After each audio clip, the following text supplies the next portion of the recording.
Ça fait maintenant des années que je connais Five Nights at Freddy's, et ce qui m'a plu vraiment dans cette licence, c'est tout simplement ses personnages, ses gameplays original et aussi son lore. Et cette année, en 2025, donc le 13 juin 2025, est sorti le jeu vidéo Five Nights at Freddy's Secret of the Mimic. Et j'ai décidé de vous donner mon avis dessus, parce que en fait, il m'a pas vraiment plu. Donc yo tout le monde, c'est Dartronic et bienvenue pour cette nouvelle vidéo. J'espère que vous allez bien, et aujourd'hui on se retrouve pour que je vous donne mon avis sur le jeu vidéo Five Nights at Freddy's Secret of the Mimic. J'espère que cette vidéo va vous plaire. Je tiens quand même à vous préciser que tout ce que je vais vous dire là, c'est que simplement mon avis, et que si vous n'êtes pas d'accord avec moi, bah vous avez tout à fait le droit. Et si la vidéo vous a plu, n'hésitez pas de la liker, de la partager, de la commenter, et aussi de vous abonner sur cette chaîne, ça me fera ultra plaisir. Et nous allons commencer sans plus tarder. Donc, bonne vidéo à tous.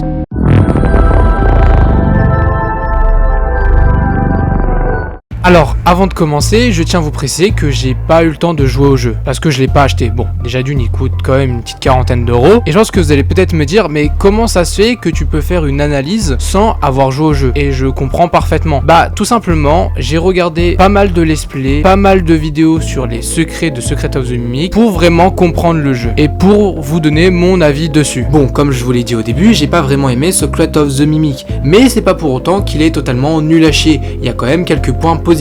Et on va commencer par ces points positifs. Graphiquement, le jeu est plutôt beau, les ombres et les lumières sont plutôt bien gérées, je trouve. Je dirais c'est pas du tout comparable à Security Breach, parce que comme le jeu était mal codé, bah dès que tu voulais augmenter les graphismes, bah ça buguait à mort. Les sons d'ambiance sont eux aussi plutôt cool, je trouve. Le lieu et le bâtiment est vraiment plutôt sympa, les décors sont vraiment eux aussi plutôt jolis. À l'extérieur, j'ai pas grand chose à dire sur le bâtiment, je dirais, voilà, il a été laissé à l'abandon, donc c'est vrai que bah, c'est vraiment sale, où t'as un peu de casse, où t'as de la... ouais voilà, t'as des déchets un peu partout, donc pas grand chose à dire dessus. Mais sinon à l'intérieur, franchement j'aime bien, on reconnaît bien que c'est une usine, avec des fois des cartons, des animatroniques par ici, des étagères remplies de pièces, de décorations, tout ça, ou même de matériaux pour fabriquer ces animatroniques. Là, on se dit vraiment qu'on est bien dans une usine qui fabrique des animatroniques. Et ce que j'aime bien à l'intérieur aussi, c'est que vraiment, chaque pièce est super bien décorée. C'est qu'il y a toujours pas mal de petites décorations, de petits détails qu'on ne voit pas forcément, qui fait vraiment un peu le charme de cette usine. Certains designs d'animatroniques sont vraiment plutôt cool et peuvent faire peur, et l'animation est super bien gérée. Franchement, j'ai bien aimé tout ça. Ah si, il y a un autre truc que j'ai vraiment bien aimé dans Secret of the Mimic. C'est tout simplement un easter egg, et c'est celui d'une cafetière. Alors vous allez peut-être me dire, bah c'est une cafetière normale, il n'y a rien de peut-être exceptionnel, et pourquoi c'est un easter egg? Et bah en fait, tout simplement, cette cafetière, c'est un personnage de jeu vidéo que vous pouvez jouer dans The Desolate Up, un jeu vidéo développé par Scott Cawthon, bien avant Five Nights at Freddy's. Et franchement, ça fait plaisir de voir que Steelwood Studio a mis un personnage d'un autre jeu vidéo de Scott Cawthon qu'il a développé, au lieu que ça soit forcément un Five Nights at Freddy's. Alors qu'on sait que Scott, bah son histoire elle est un peu triste, parce que tout simplement, Five Nights at Freddy's est l'un de ces jeux vidéo qui lui ont rapporté le plus d'argent, parce qu'il a eu un énorme succès avec cette licence. Alors que Scott Cawthon, il fabrique des jeux vidéo depuis longtemps, mais ses autres jeux vidéo n'ont jamais fait de succès. Mais si vous voulez en savoir un peu plus sur Scott Cawthon, je vous mettrai une vidéo de JV Legends qui en parle très bien, elle sera en description. Maintenant, on va pouvoir passer au négatif, ce qui m'a déçu sur Secret of the Mimic.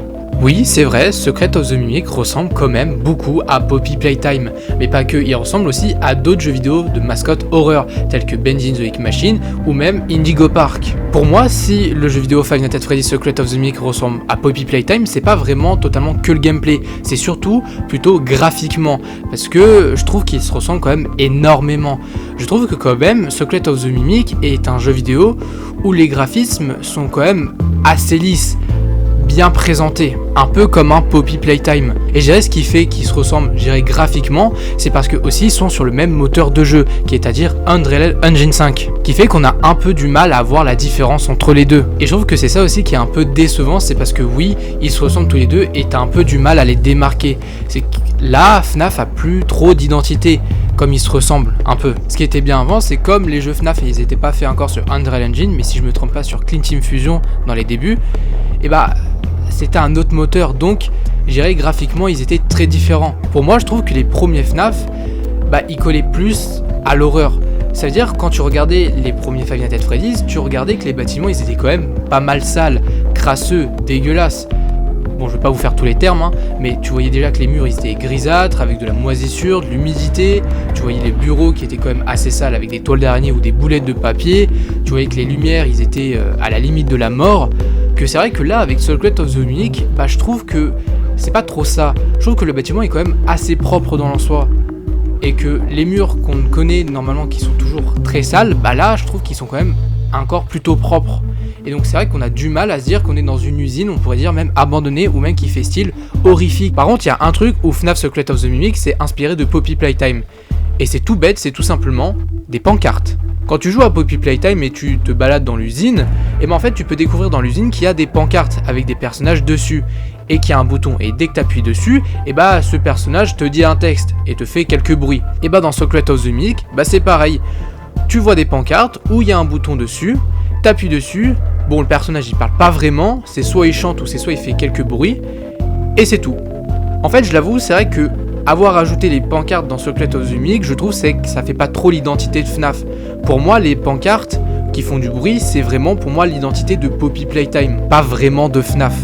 En termes de gameplay pour Secret of the Mimic, c'est pas vraiment compliqué à comprendre. En fait, c'est quand même assez simple. On te donne une mission, donc tu vas faire cette mission, sauf que dans cette mission, tu vas rencontrer des obstacles, donc des énigmes, ou un méchant qui sera là, tu dois éviter. Et après avoir résolu les énigmes et que tu as réussi à récupérer la mission qu'on t'a demandé, tout d'un coup, t'as une course-poursuite. Et je dirais, FNAF c'est pas vraiment que inspiré de Poppy Playtime pour faire ça.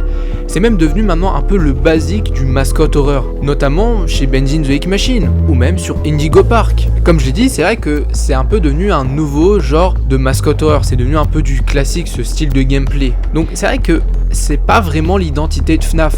Et comme on en a un peu marre de ce style de gameplay dans les mascot horror, parce que à peu près tous les mascot horror commencent à se ressembler, c'est vrai qu'on est aussi assez déçus de FNAF qui font à peu près cette même direction. Alors ils avaient déjà fait ça avec Security Breach, mais comment dire que le jeu est buggé, donc on va dire en termes d'immersion, c'est pas le fun. Gérer maintenant avec ce style de gameplay, ça devient prévisible. Et tu sais que tu auras une course poursuite et tu sais que le méchant il sera derrière toi et que tu vas devoir l'éviter. Donc c'est pour ça qu'on arrive à un point où Five Nights at Freddy's, Secret of the Mimic surtout, en fait il fait pas vraiment peur en fait. Il n'est pas effrayant comme les premiers FNAF. Et ouais, parce que maintenant les jeux Five Nights at Freddy's font plus vraiment peur. Et je trouve que c'est ce qu'on a remarqué un peu avec les nouveaux jeux FNAF, que l'horreur est de moins en moins présente et qu'on est plus stressé comme avant. Et dans Secret of the Mimic, il n'échappera pas à la règle. Gérer les seuls moments où le jeu fait vraiment peur, c'est là où vous êtes avec Tiger Rock, où vous devez être dans des zones lumineuses pour éviter de vous faire tuer. Parce que si vous êtes dans les zones sombres, Tiger Rock il va vous tuer. Et je dirais un autre endroit où vous pourrez avoir peur, je dirais c'est là où vous êtes vraiment dans les profondeurs de l'usine. C'est là où vous savez il y a le Moon qui est à côté, il chante et vous devez vous aider avec simplement des lumières qui sont en forme d'étoiles. Et c'est vrai que là les pièces sont ultra sombres et votre seule source de lumière c'est cette étoile. C'est vrai qu'avec les premiers FNAF, on avait quand même assez peur. Déjà d'une parce qu'on était dans une pièce, on ne se baladait pas partout. Donc on restait dans un endroit et c'était carrément l'animatronique qui venait vers toi. Et c'était toi qui devais éviter qu'il vienne vers toi en fait. Mais sauf que à chaque fois, t'avais toujours des moyens pour éviter qu'ils viennent vers toi. Mais ces moyens avaient aussi des défauts. Dans FNAF 1, t'avais les portes, donc toi tu te dis c'est facile, mais sauf qu'en fait t'avais de l'énergie, et si tu utilisais toute cette énergie, tu pouvais plus rien utiliser. Dans FNAF 2, t'avais le masque, tu disais c'est facile, sauf que Foxy, lui, il se faisait pas berner avec le masque. Et aussi la contrainte, c'est que tu devais soit remettre tout le temps la boîte à musique, et aussi ta lumière, tu pouvais pas tout le temps l'utiliser parce que elle aussi, elle avait une batterie. Là, c'est vrai, dans Secret of the Mimic, je dirais, t'as plus de facilité à pouvoir te cacher. T'as des placards, tout ça, tu peux te mettre accroupi, l'animatronique va pas vraiment t'entendre. Je dirais la seule contrainte, c'est que tu ne pourras pas échapper l'animatronique comme ça, parce qu'il va directement plus vite que toi. À part dans les zones de course-poursuite où oui, tu pourras l'échapper. Après, je dirais, c'est écrit pour aussi. Il y a un autre truc aussi qui a quand même pas mal agacé beaucoup de monde. C'est que le jeu était quand même pas mal buggé à sa sortie. Et que Steel Studio a dû faire des patchs pour qu'il soit moins buggé. Et je les comprends qu'ils soient énervés contre ça. Parce que faut quand même dire que le jeu coûte quand même presque 40 balles. Et que quand tu payes presque 40 balles pour jouer à Five Nights at Freddy's Secret of the Mimic, tu t'attends que quand même le jeu bug pas vraiment. Alors tu peux toujours avoir 2-3 petits bugs dans le jeu, c'est normal, ça peut toujours arriver. Mais là, c'est quand même pas mal de bugs, que ça soit des problèmes d'utilisation avec l'endoskeleton que tu peux porter dans le jeu, donc le capitaine, même avec le mimique, ou quand tu te cachais des fois dans le placard, il pouvait te tuer sans raison parce qu'il croyait qu'il t'avait vu alors qu'il t'avait pas du tout vu. Et je peux totalement comprendre des personnes ou même des youtubeurs se plaindre des bugs, parce que c'est vrai que tu payes quand même le jeu 40 balles, faut pas l'oublier, et que on a déjà eu ça avec Security Breach. Donc on aimerait que ça se reproduise pas totalement. Là c'est quand même reproduit. Bon, même si c'est beaucoup moins buggé que Security Breach, ça il faut dire ce qui est. Quand t'achètes le jeu, t'aimerais bien que tu joues sans qu'il y ait de bugs, que tu sois vraiment dans l'immersion du jeu. Sauf que quand il y a des bugs, ton immersion est totalement cassée à cause de ça. Et je dirais très clairement, c'est quand même assez chiant pour un jeu d'horreur. Le but c'est vraiment que tu sois effrayé. Et que là, si t'as carrément l'animatronique ou les objets qui font n'importe quoi, c'est vrai que ça fait pas vraiment peur. C'est même plus marrant que vraiment effrayant.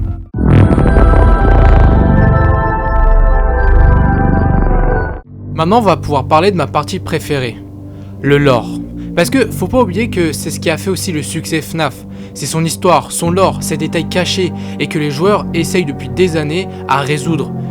Même si ça devient de plus en plus compliqué, avec les nouveaux jeux qui sortent et de nouvelles révélations qui changent pas mal de théories. Et comme vous l'avez vu tout à l'heure, j'ai pas donné mon avis sur Secret of the Mimic, sur son lore, sur son histoire, tout ça. Et c'est tout à fait normal, parce que j'en ai des choses à dire. Parce qu'il m'a pas vraiment plu lui aussi. Mais avant que je donne mon avis négatif dessus, je vais d'abord vous donner mon avis positif sur le lore de Secret of the Mimic. Parce que oui, il en a quand même. Alors pas énormément, il en a un en particulier, et je vais vous le dire tout de suite. Ce que je trouve intéressant dans Secret of the Mimic, c'est vraiment que l'histoire est bien écrite en général. Franchement, elle est pas mauvaise, elle est pas nulle à chier, elle est même plutôt cool. Mais ce que je préfère le plus, c'est vraiment la famille Murray. Je trouve qu'elle est super bien écrite. On en apprend beaucoup dans cette famille. Que Edwin est un père de famille, un gros travailleur, un mec assez intelligent et qui aime vraiment beaucoup sa famille. Et c'est vrai qu'avec la famille Afton ou la famille Emily, on n'apprend pas grand chose sur eux. Et pour moi, c'est ce qui me manque, je pense, dans la franchise de FNAF.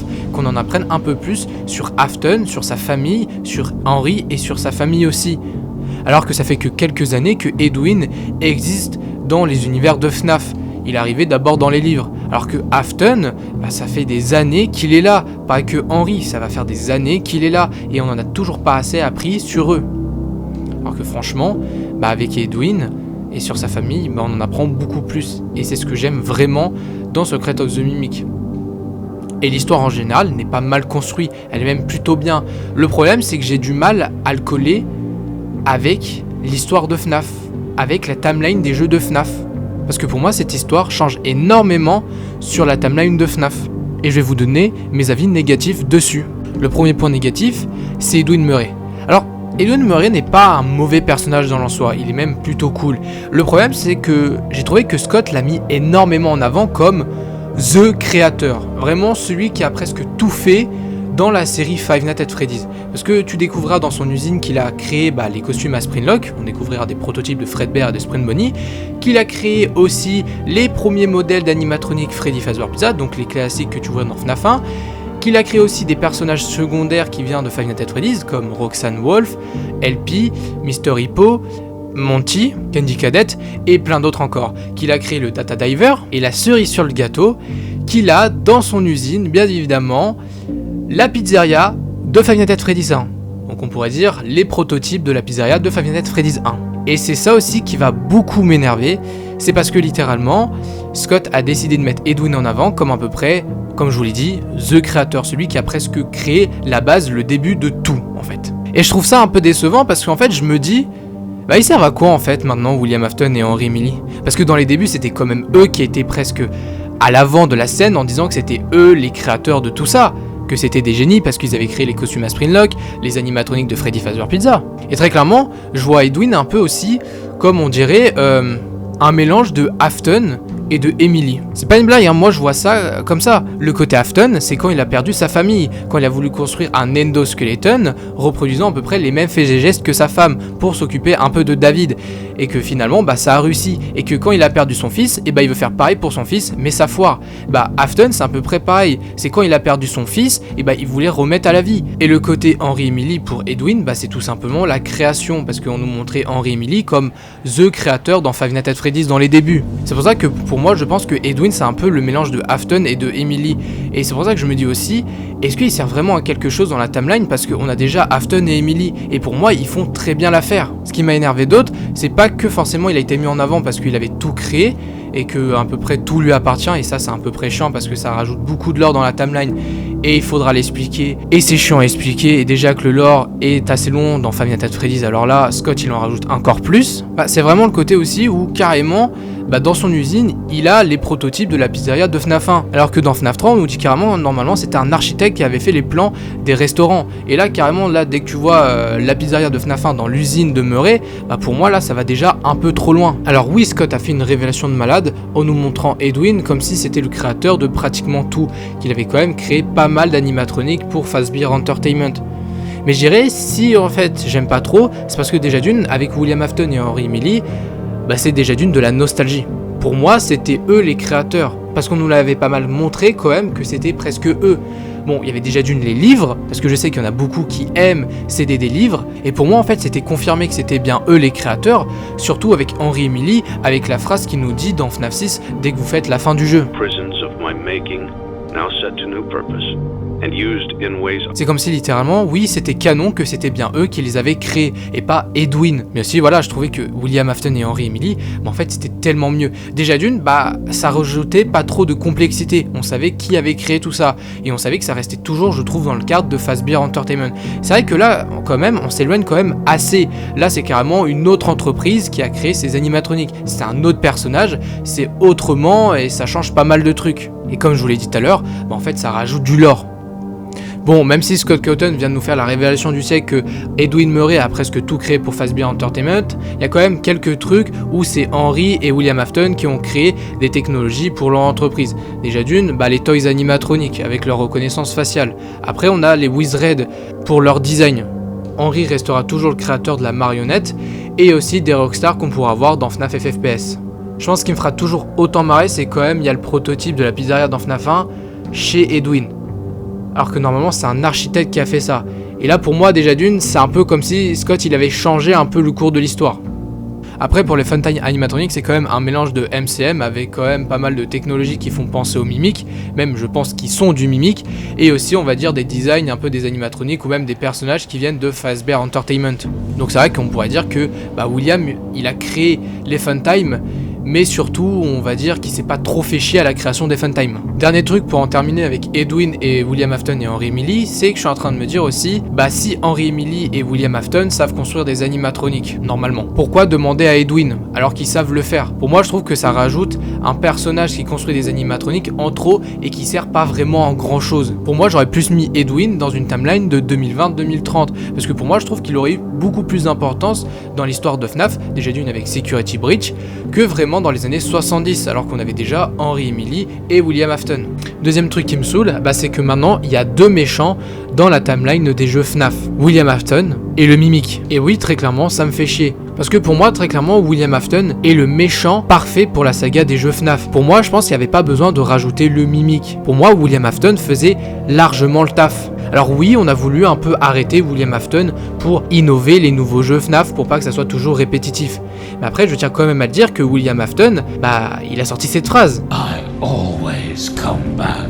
Donc déjà d'une, cette phrase, ça prouvait bien ce que ça voulait dire. Ça voulait dire qu'il allait toujours revenir, que ce n'était pas fini avec lui si on continue les jeux FNAF.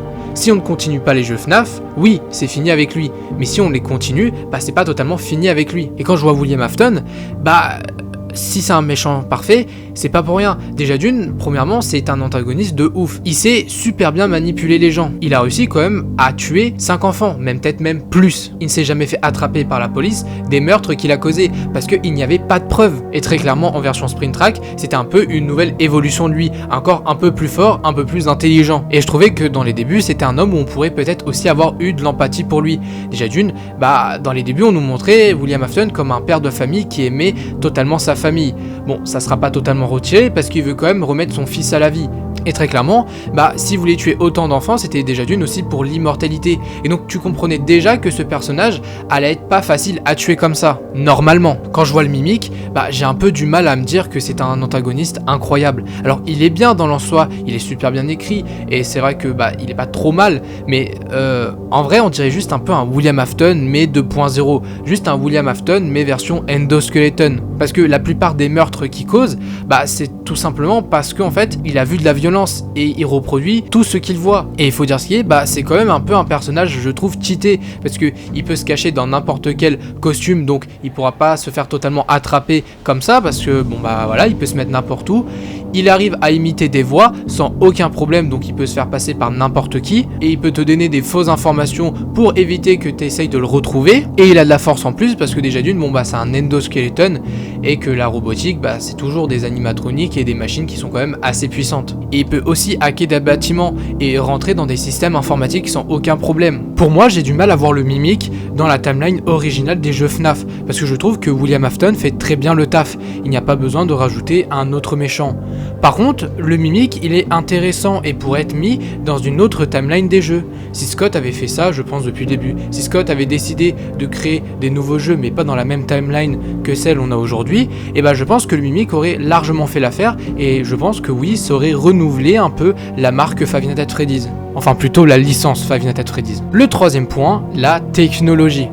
Alors oui, je sais, la technologie dans Secret of the Mimic me dérange, alors que c'est même un peu le principe de Five Nights at Freddy's.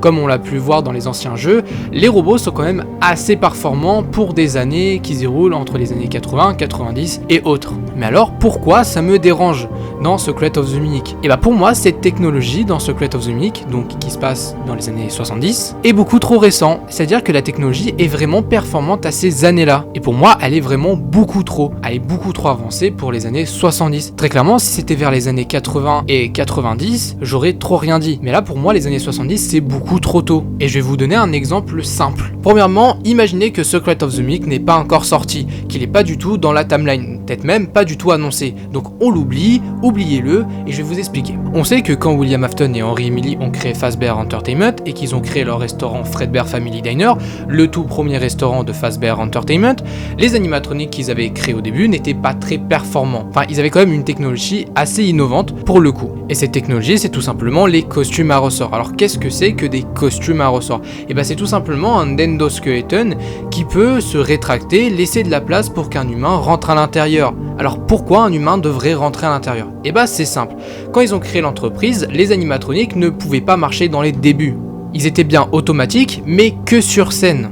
Mais ils ne pouvaient pas se déplacer librement dans le restaurant. Alors William Afton et Henry Emily décideront de créer des costumes à ressort qui puissent accueillir un employé à l'intérieur pour que l'employé fasse croire aux enfants que l'animatronique, que le personnage soit vraiment vivant, puisse jouer avec eux et pour que leur immersion soit vraiment spectaculaire, croyant que ces animatroniques sont bien vivants. Mais il y a des problèmes avec les costumes à ressort, vraiment des tout petits problèmes. Pas grand chose. Et si vous les mettez mal, vous faites des gestes mal et que littéralement vous oubliez même le costume dans des endroits humides, dès que vous allez le mettre, vous risquez de mourir parce que le costume ne supporte pas l'humidité et les gestes brusques. Vraiment tout petit le problème. Dans les années 80, plus précisément en 1983, Fazbear Entertainment annoncera un tout nouveau restaurant, le Freddy Fazbear Pizza, avec de nouvelles animatroniques. Mais cette fois-ci, ces animatroniques ne comporteront pas les costumes à ressort. Et non, ce seront des animatroniques basiques avec un endoskeleton basique à l'intérieur. Alors, basique, pas totalement. Parce que l'animatronique pourra toujours se déplacer dans le restaurant. Sauf qu'il n'y a plus d'humains. Alors comment ça se fait que l'animatronique peut toujours se déplacer s'il n'y a plus d'humains?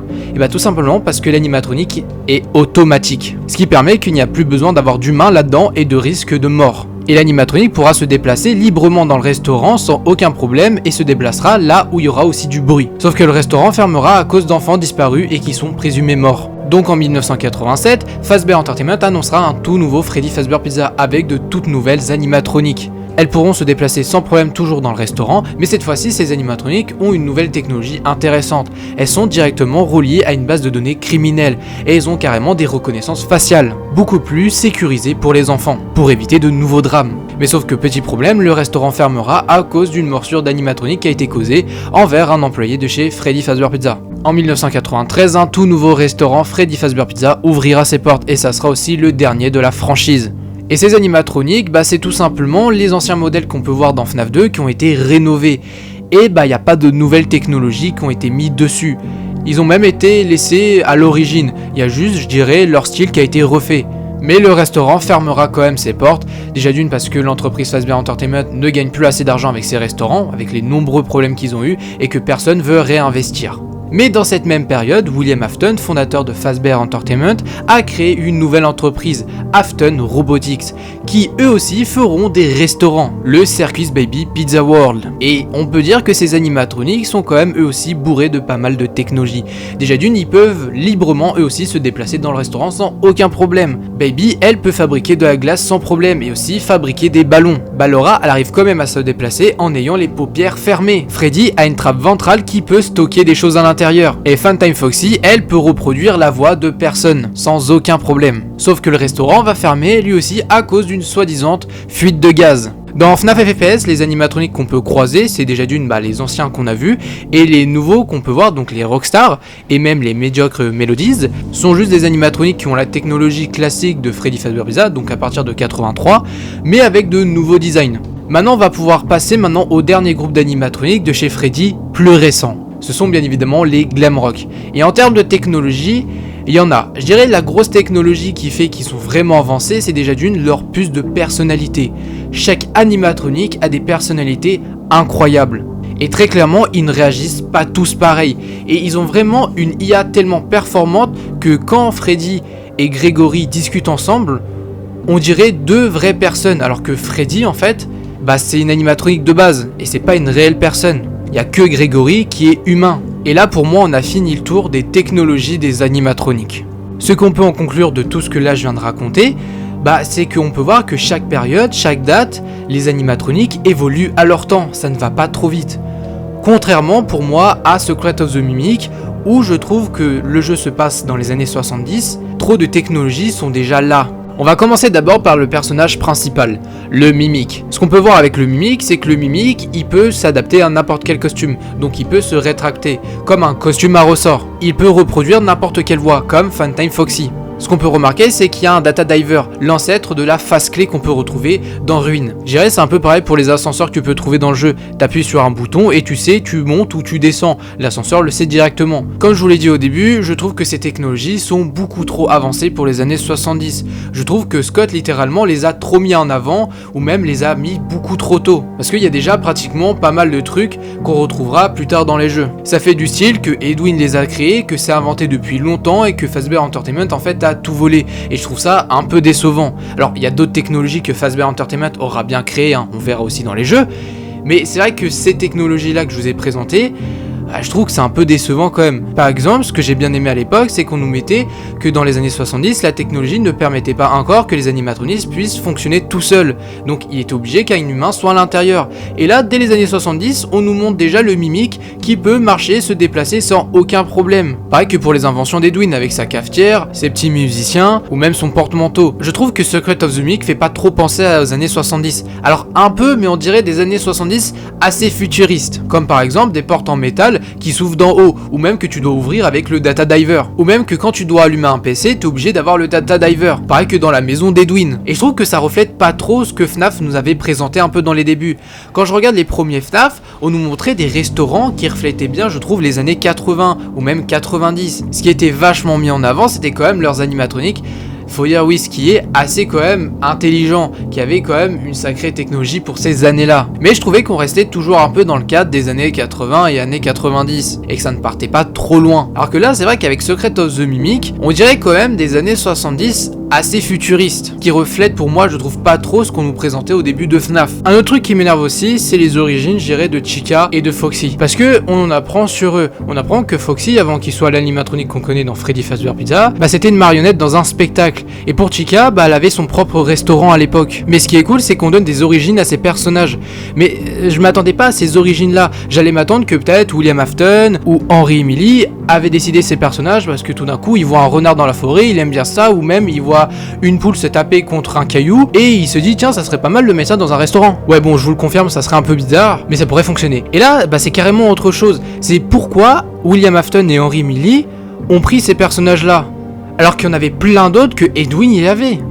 pourquoi eux précisément? Vraiment, pourquoi eux en particulier? Alors que Chica a quand même son propre restaurant déjà, et que Foxy, lui, il a son spectacle. Donc je pense que c'est pour ça que ça aurait été, pour moi, mieux qu'on leur donne pas vraiment d'origine, qu'on leur laisse comme ça, ils ont décidé de prendre un renard et une poule, voilà, sans vraiment développer le truc. Après, je dirais pour Chica, il y a un peu une excuse, parce qu'on sait déjà que le Chica's Party World, c'était teasé, on pourrait dire, depuis Sister Location, mais c'est vrai que je m'attendais pas que le Chica's Party World était un restaurant de Chica, et qu'il existait depuis un bon petit moment. Moi, je pensais que c'était vraiment un tout nouveau restaurant que William Afton avait créé. Un autre truc qui m'énerve, c'est aussi le dispatch. Alors, qu'est-ce que c'est le dispatch? C'est tout simplement la personne qui vous appelle pour vous donner des informations dessus, sur ce que vous allez faire au MCM, comment vous allez réussir à attraper les plans du mimique, ou même à, on va dire, remettre le mimique en marche sans qu'il vous tue. Résumé approximatif. Le doublage du dispatch est fait par le doubleur Andy Field. Comment expliquer que, en fait, c'est pas un mauvais acteur la personne qui fait cette voix.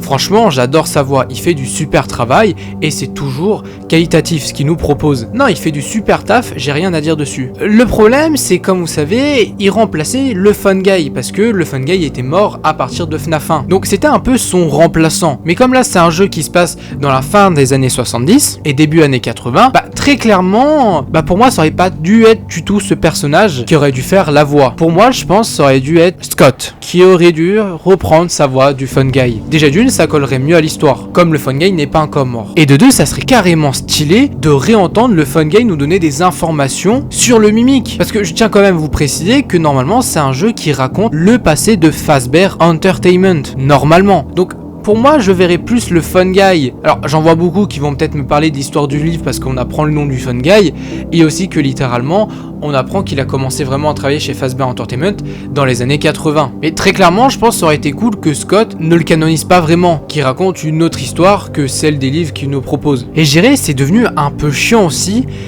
d'entendre toujours Andy partout. Vraiment partout, de chez partout. Que ça soit dans FNAF Sister Location, dans FNAF FPS, dans L.Pointed, le 2 aussi, dans Security Breach, et aussi, surtout, Secret of the Mimic. Je dirais encore, les autres, ça dérange pas trop. Mais par contre, Secret of the Mimic, ça me dérange. Parce que très clairement, pour moi, il aurait dû pas du tout venir. Pour moi, ça aurait dû vraiment être le Fun Guy. Et je pense que ça aurait fait aussi tellement plaisir de fans de réentendre le Fun Guy. Parce que ça fait quand même 10 ans qu'on n'a pas réentendu le Fun Guy. La dernière fois qu'on a entendu le Fun Guy, c'est dans FNAF 3.